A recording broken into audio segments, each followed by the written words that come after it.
Alright everybody, welcome to my channel. Today I'm flying to Savannah and I'm at the New Orleans airport, and it's going to be a quick trip, just going up to pick up a car, then I meet my son and we drive back. So quick trips, but you know, sometimes those are the funnest. But I'm still taking you along. I'm still going to be going around Savannah a little bit, and also the drive back, so I'll take you with me. Thank you for joining. We'll see you later.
So I made it to Savannah and I was able to get my car.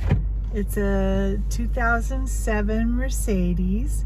So little history behind it, but you don't need to know that. Anyway, I have the car and I was gonna drive around downtown Savannah, but did I plan this trip to come on St. Patrick's Day?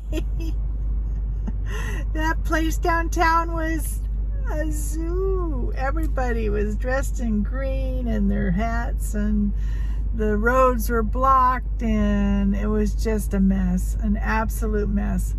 So I decided to come out here. This is called Wormsloe Historic Site, and I'm kind of at the entrance, and I'm gonna see if I can go in, and I don't know if it's blocked or there might be something going on here, but anyway, it's a beautiful entryway because of the trees, and I just thought I'd come in here, at least show you something for this place.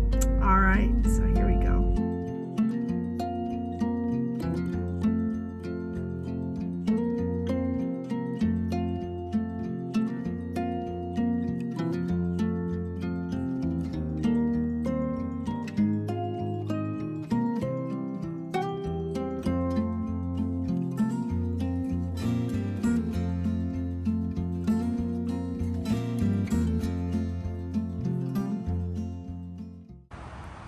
So this is the superintendent's cottage.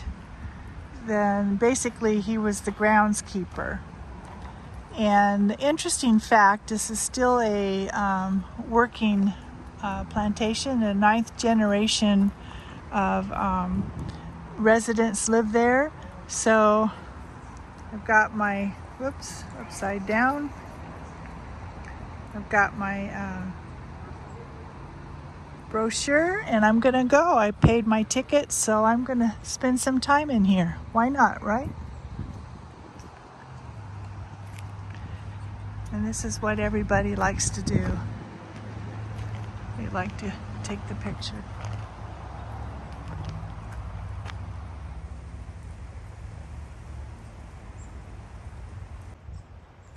So this is about a mile long with the oaks, and just a typical Georgia plantation.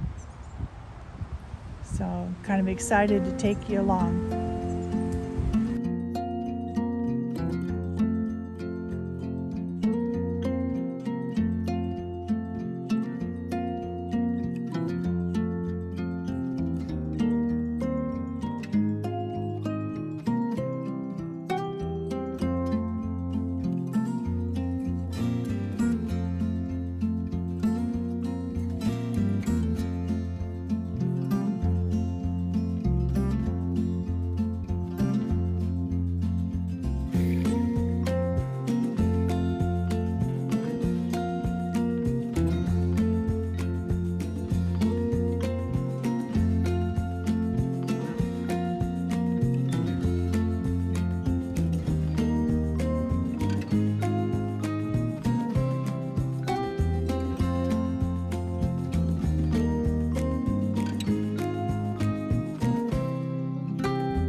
So this is the museum that talks about the history, the original house. They have a film that tells about the history.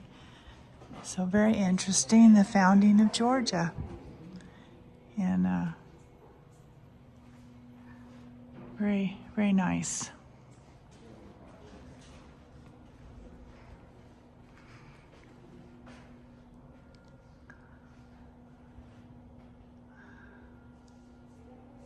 Noble Jones.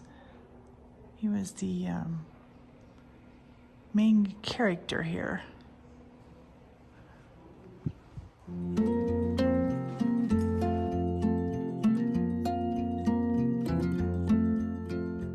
On his first journey to Florida in 1765, Bartram and his father, John, observed figs, oranges, peaches, nectarines, and very delicious pomegranates at Wormsloe. Among the colonists who came to Georgia with Oglethorpe was Noble Jones, a physician, carpenter, and surveyor. In 1736, John Fallowfield, and Henry Parker started leasing 500 acres each from the colony's trustees on Isle of Hope, about 8 miles south of Savannah, near the road to Skidaway Island. Noble Jones named his estate Wormsloe, which is similar in spelling and pronunciation to several place names back in Jones' English homeland. Jones played a key role in the colony's development, both as a private citizen and public figure. He commanded Georgia's Northern Company of Marines, which patrolled the coastal waters south of Savannah, and 2 scout boats, the Savannah and the Skidaway, which were based at Wormsloe, Pigeon Island, and Skidaway Island. During the Civil War, Confederate earthworks were built overlooking the Back River, now known as Moon River, on the southern tip of Isle of Hope. Known as Battery Wimberley, these fortifications were occupied intermittently and saw little military action. Union troops arrived on Isle of Hope in December of 1864, following the fall of Savannah, and proceeded to vandalize the Jones residence. The federal government confiscated Wormsloe, but the family regained the estate on August 29th of 1865, several months after the end of the war.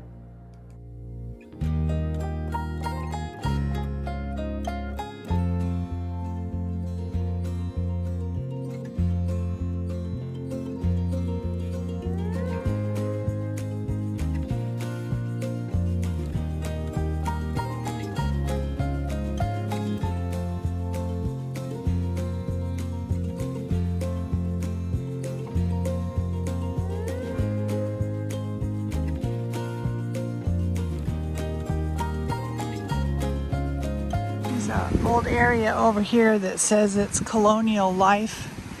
So I guess this was where some of the settlers were. It's pretty breezy coming off the slope.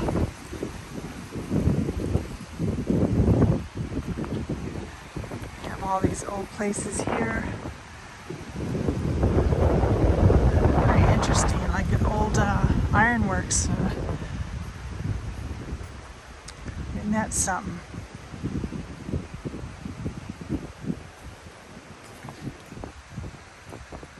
Old tools. Look at that. Wow. Had their own sign for blacksmith.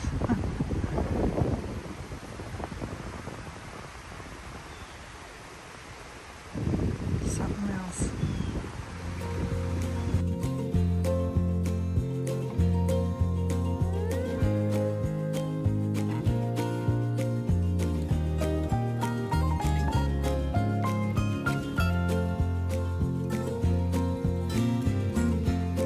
A waffle and daub house. It's used by Georgia colonists to build many of their homes. Wattle is a wall of interwoven sticks. Daub comes in many forms and is dependent on the natural resources found in the local environment. In Georgia, traditional daub was made of burnt and crushed oyster shells, sand, and water. Archaeological evidence shows 6 of these types of houses at Wormsloe before the fortified home was finished. Isn't that something?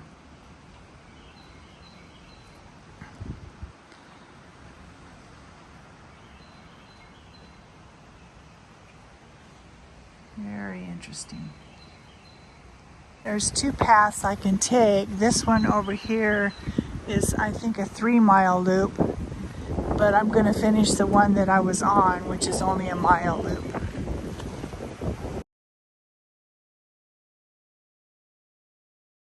Now I'm coming up to the Tabby Ruins Fort House.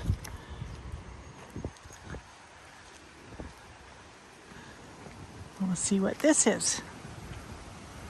Dating to the late 1730s, Noble Jones' 5-room, 1.5-story tabby and wood house was surrounded on 3 sides by a courtyard protected by 8-foot-high tabby walls. Tabby is a local mixture consisting of sand, oyster shells, lime, and fresh water mixed in equal parts. The walls were covered with a smooth layer of quicklime plaster. Each corner of the structure had fortified bastions with loopholes that provided lines of sight down each wall. The walls provided adequate protection against muskets and other small arms.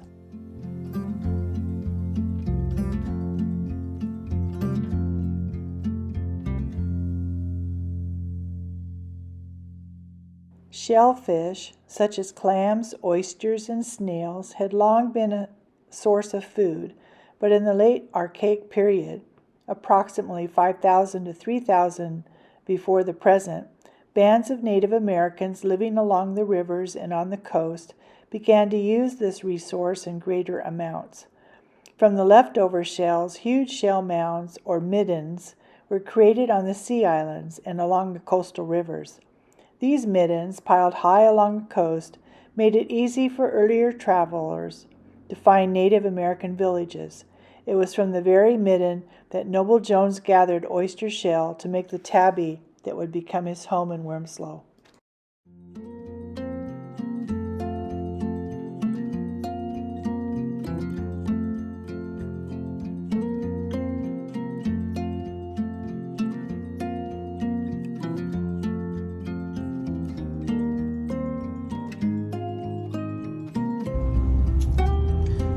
I'm liking this CarPlay.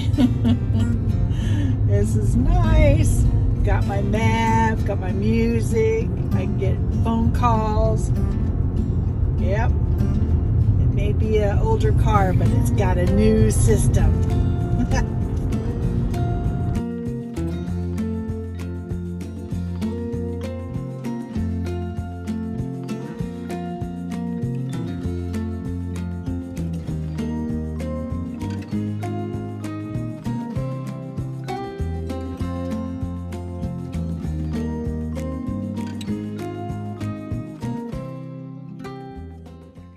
Well, I hope you found that interesting and informative. What a neat place to go to in Savannah, Wormsloe. And I wish that I could have stayed longer.